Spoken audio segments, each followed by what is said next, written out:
Hello friends, good morning all of you. आज हम इस वीडियो में देखने जा रहे हैं बिहार पुलिस सब इंस्पेक्टर 1275 के प्रिलिमिनरी एग्जाम के रिजल्ट के ऊपर। साथ में हम बात करेंगे इस एग्जाम के मेंस एग्जाम कब तक लिए जाएंगे। एक एक्सपेक्टेड डेट पता होता है तो मेंस एग्जाम के प्रिपरेशन में बहुत आसानी होते हैं उन कैंडिडेट के लिए जिनका स्कोर बहुत ज़्यादा है। कट ऑफ प्रिडिक्शन से जो इंटरनेट के ऊपर कट ऑफ चल रहे हैं उसी के आसपास हमेशा कट ऑफ रहते हैं। तो यहाँ पर क्या रहेंगे ये बात करेंगे, और जो कट ऑफ को लेकर लगातार कमेंट आ रहे हैं, क्या इम्पैक्ट पड़ने वाला है पेपर लीक को लेकर, क्योंकि इससे पहले हम लोग ने बात कर रखा था, और क्या इम्पैक्ट पड़ने वाले उन कोचिंग संस्थान जहाँ से एक ही साथ एक ही सेट बुक से 50 से 55 प्रश्न पूछ दिए जाते हैं, 70 प्रश्न दोनों शिफ्ट में पूछ दिए जाते हैं। उनसे जो बुक है उन बुक का क्या इम्पैक्ट पड़ेगा ये भी हम लोग इस वीडियो में बात करेंगे। चैनल पर आप नए तो चैनल को सब्सक्राइब कर लें और इस वीडियो को आप अपने दोस्तों के साथ शेयर करें। तो स्टार्ट करते हैं कट ऑफ को लेकर। कट ऑफ को लेकर लगातार कमेंट आ रहे थे कि एक बार फिर से बात कर लें। तो इससे पहले जो हम लोगों ने बात किया था आज से 3 से 4 दिन पहले, जहाँ एग्ज़ाम होने के 2 दिन बाद हम लोगों ने ये बात किया था कि एक्सपेक्टेड कट ऑफ क्या रह सकते हैं मेरे अनुसार से। और यहाँ पर यही यदि पेपर लीक का, इससे पहले भी हम लोगों ने कई बार डिस्कस किया कि पेपर लीक का इम्पैक्ट क्या पड़ता है, तो पेपर लीक का इम्पैक्ट बहुत कम होता है। पेपर लीक का इम्पैक्ट जो है एग्जाम के ऊपर बहुत कम होते हैं। इसका एक सॉलिड रीज़न है कि यहाँ पर 20 गुना रिजल्ट दिया जाता है, और 20 गुना रिजल्ट के होने की वजह से यहाँ पर इम्पैक्ट लगभग ना के बराबर। यहीं पर जैसे बिहार सीजीएल में आप देखते हैं वहाँ पर पेपर लीक होता है तो कट ऑफ बहुत ज़्यादा हाई चले जाते हैं, क्योंकि वहाँ पर 5 गुना रिजल्ट दिए जाते हैं। तो वहाँ पर उन कैंडिडेट के लिए जो जेन्युइन में मेहनत करते हैं उनके लिए कोई आगे रूम नहीं होती कि जहाँ पर वो जा सके। पर यहाँ पर 20 गुना रिजल्ट होने की वजह से आप ये चीज़ तो जानते हैं कि मुश्किल से 20 कैंडिडेट में से 2 कैंडिडेट होंगे जो थोड़े बहुत लगाया होगा। पर ये एक्सट्रीम कंडीशन में मैं बता रहा हूँ, ठीक है। यानी जितने लोगों ने फॉर्म अप्लाई किया था 6 लाख में से बहुत कुछ लोग होंगे जो इतने बड़े नंबर पर पैसे खर्च किए होंगे एग्जाम सेंटर मैनेज करने के लिए। एग्जाम सेंटर मैनेज करना इतना आसान नहीं है, और जितना आसानी से लोग समझते हैं कि एग्जाम सेंटर बहुत आसानी। हाँ, एक इशू यहाँ पर यह आता है कि जब एग्जाम सेंटर मैनेज हो जाते हैं तो अपने दोस्तों को शेयर किया जाता है। तो यहाँ पर इसी ड्रॉबैक की वजह से ये इंटरनेट के ऊपर समय से पहले ज़्यादा सर्कुलेट हो जाते हैं। अब इसको लेकर EOU का स्टांस यही है कि जो भी अभी तक एविडेंस दिए गए, जो इंटरनेट के ऊपर एविडेंस पेपर लीक को लेकर, फर्स्ट शिफ्ट के पेपर लीक को लेकर अवेलेबल है, उन एविडेंस को टेम्पर किया गया।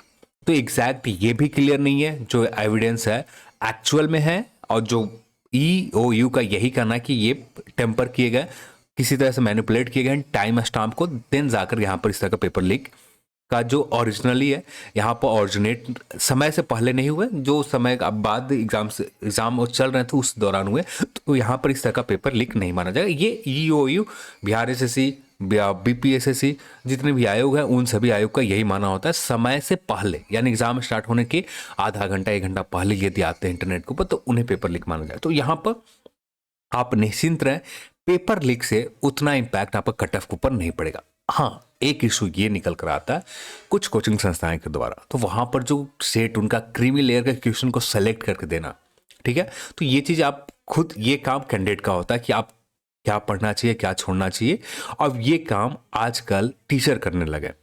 अब यही टीचर जब यहाँ पर कर रहे हैं उनके फ्लोर्स बहुत बड़े नंबर में, तो ये आपको कट ऑफ के ऊपर इम्पैक्ट डालेगा। ये यदि जेन्युइन तरीके से हम कट ऑफ की बात करें, जिस लेवल के पेपर थे उस पेपर के लेवल के अकॉर्डिंग जिनका भी स्कोर 65 के करीब है ना, 63 + 2 माइनस होने की उम्मीद ना के बराबर है कि -63 से नीचे जाएगा। जब भी जाएगा 63 से ऊपर कट ऑफ जाएंगे। और शुरुआत वीडियो में जब पहली बार हम लोगों ने पेपर रिव्यू को लेकर बात किया तो वहां पर मैंने क्लियर कहा था जिनका भी स्कोर 63 से 68 के बीच में है ना, वो पूरी तरह से मेंस एग्जाम में लग जाए, और 68 वाला पूरी तरह से श्योर रहे कि मेंस एग्जाम आपका, मेंस एग्जाम के लिए आप शॉर्टलिस्टेड हो रहे हैं। 63 वाले की भी उम्मीद बहुत ज़्यादा है, पर उतना उम्मीद नहीं है जहां पर 68 वाले को उम्मीद है। तो यहाँ पर कुछ ऐसा ही रहने जा रहा है। तो यहाँ पर जो हम लोगों ने पिछले वीडियो में बात किया था, और इसका क्यों रहेगा कैसे रहेगा इसके लेकर हम लोगों ने पिछले वीडियो में जब एग्जाम के 2 या 3 दिन बाद हम लोगों ने बात कर रखा, उन वीडियो को आप देख लें। उसका लिंक मैं डिस्क्रिप्शन बॉक्स में दे रहा हूँ, वहां से भी जाकर उन वीडियो को देख सकते हैं क्यों ऐसा हो सकते हैं, इसके भी प्रोबेबिलिटी मैंने बता रखा। तो ये कुछ ऐसा है, मेरा प्रिडिक्शन है, हो सकता है कि गलत हो जाओ, कोई ज़रूरी नहीं है कि सही हो, पर अभी के हिसाब से क्योंकि इंटरनेट के ऊपर जो मौजूद है गंदगी, उन गंदगी के देखते हुए थोड़ा बहुत डाउट ये है कि ये कट ऑफ प्लस ही जाएंगे, माइनस होने को उम्मीद ना के बराबर है। देखते हैं क्या होता है। अब ये फीमेल कैटेगरी के लिए कट ऑफ का हम लोग का प्रोडिक्शन है, तो ये कुछ इस तरह से रह सकते हैं फीमेल में, और मेल कुछ इस तरह से रह सकते हैं। तो ये था cut off, expected cut off क्या रह सकता है। ये डाउट आपके क्लियर हो गए होंगे। अब सेकंड डाउट आता है, प्रिलिमिनरी एग्जाम के रिजल्ट कब तक आएंगे। तो इससे पहले आयोग जितने भी एग्जाम के रिजल्ट दिए, जैसे 1213 के एग्जाम दिसंबर में हुए, 16 से या 17 जनवरी की रिजल्ट है, ठीक है। तो वहां पर लगभग 16 दिन इधर लग जाते हैं जनवरी में, और 8 से 10 दिन इधर लग जाते हैं, यानी करीब करीब 25 दिन के करीब करीब आयोग 4 लाख के करीब उस बार एग्जाम दिए थे लोगों ने, तो 25 दिन करीब करीब लग गए थे। तो यहाँ पे हम लोग मान के चलते हैं कि आयोग को 20 से 25 दिन तो लगेंगे ही लगेंगे। ओएमआर शीट चेक करना, ओएमआर शीट को कंपाइल करना, बहुत सारे काम होते हैं। तो यहाँ पर एक लंबा प्रोसेस होता है। तो यहाँ पर आयोग को फिर ओएमआर शीट के डेटा कलेक्ट करने के बाद, उन डेटा को एनालाइज करने के बाद कट ऑफ प्रिडिक्ट करना, तो उस काम में भी एक अलग समय लग जाता है। तो यहाँ पर जो मेरा अनुमान है कि प्रिलिमिनरी एग्जाम के रिजल्ट की बात करें तो ये सेकेंड वीक ऑफ जनवरी में आपका रिजल्ट आने की प्रोबेबिलिटी हाई रहेंगे। जहां तक मुझे लग रहा है सेकेंड वीक जैन में आपको रिजल्ट आ जाएंगे। यदि जहां पर बहुत सारे इंटरनेट को पूछ रहे हैं कि फर्स्ट वीक जनवरी में आ जाएंगे, उम्मीद ऐसा कम है। हाँ, आयोग के पास एबिलिटी है कि आयोग को जिस भी कंपनी के टेंडर दे रखा उनके पास ये एबिलिटी है कि कम से कम समय में ओएमआर शीट चेक करके डेटा कंपाइल करके आयोग के दिए जा सकते हैं। अब आयोग के ऊपर है कि इससे कट ऑफ और जिस तरह से मेरिट डिसाइड किए जाएंगे वो बनाकर आयोग दे। तो यहाँ पर एक चीज तो क्लियर है, जनवरी फर्स्ट वीक तो उम्मीद कम है। जनवरी के सेकेंड वीक में ये कंफर्म माने कि आपका रिजल्ट ऑफिशियल वेबसाइट के ऊपर आ जाएंगे। इससे ज्यादा इंतजार आपको नहीं करना पड़े। एग्जैक्ट डेट उसी समय पता चल पाएंगे क्या होते हैं, पर एग्जैक्ट डेट अब आयोग के अंदर से लगभग लगभग ना के बराबर पता चल रहा है कि क्या हो रहा है क्या नहीं हो रहा है। बहुत ज़्यादा सीक्रेट रखे जा रहे हैं। तो यहाँ पर तो उम्मीद बहुत कम रखो कि आपको एग्जैक्ट डेट पता चलेगा। एक रफ आइडिया यही रहेगा कि सेकेंड वीक जनवरी में रिजल्ट आ रहा है। अब बात कर लेते हैं मेंस एग्जाम एक्सपेक्टेड कब तक हो सकता है।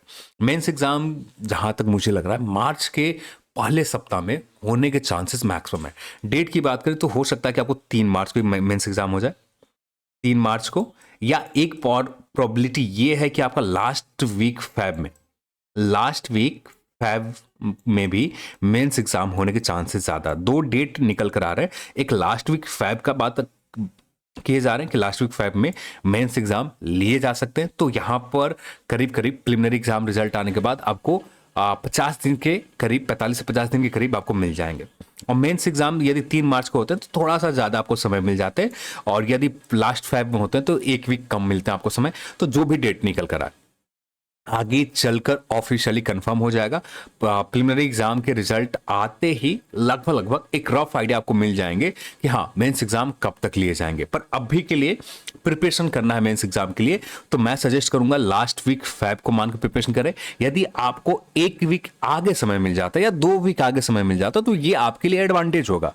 पर लास्ट वीक फैब का प्रिपरेशन मान के चलते तो आपका प्रिपरेशन में जो कोई कोताही किसी भी तरह के नहीं रहेंगे कि हाँ मेंस एग्जाम कब तक हो रहे हैं। तो यहाँ पर ज्यादातर आप मान के चलें लास्ट वीक फैब के महीने में मेंस एग्जाम होने के चांसेस मैक्सिमम है। और आगे क्या होता है ये तो ऑफिशियली आगे चलकर ही कंफर्मेशन मिल पाएगा। तो आज की इस वीडियो में इतना ही। लगभग लगभग जितने भी डाउट थे, प्रिलिमिनरी एग्जाम कब आएगा ये भी हम लोगों ने बात की है। सेकंड वीक जनवरी में चांसेस मैक्सिमम रहेंगे कि प्रिलिमिनरी एग्जाम रिजल्ट आ जाए। और यदि फर्स्ट वीक में आते हैं तो फर्स्ट वीक के लास्ट में 7 जनवरी के करीब करीब वो आप उम्मीद कर सकते हैं कि आ जाए। पर अभी तक एग्जैक्ट क्लियर नहीं है क्या होते हैं। हाँ, इनके कंपनी के पास ये कैपेबिलिटी है कि बहुत कम समय में ओएमआर शीट चेक करके दिए जा सकते हैं। तो क्या होता है आगे चलकर ही क्लियर होगा। मेंस एग्जाम को लेकर भी हम लोगों ने बात कर लिया। फेब के लास्ट वीक और मार्च के पहले सप्ताह में मेंस एग्जाम होंगे। और जो भी कट ऑफ को लेकर था तो कट ऑफ को लेकर भी हम लोगों ने बात कर लिया। तो कुछ इस तरह से मेरा प्रिडिक्शन है। अब इसमें ज्यादा ही प्लस होंगे, माइनस होने की उम्मीद ना के बराबर करना कि इससे कम जाएंगे। तो ये मेरा रफ आइडिया कि कट ऑफ इस तरह से रख सकते हैं। तो चलिए आज की इस वीडियो में इतना ही, और इस वीडियो को देखने के लिए आप सभी को बहुत बहुत धन्यवाद। जय हिंद।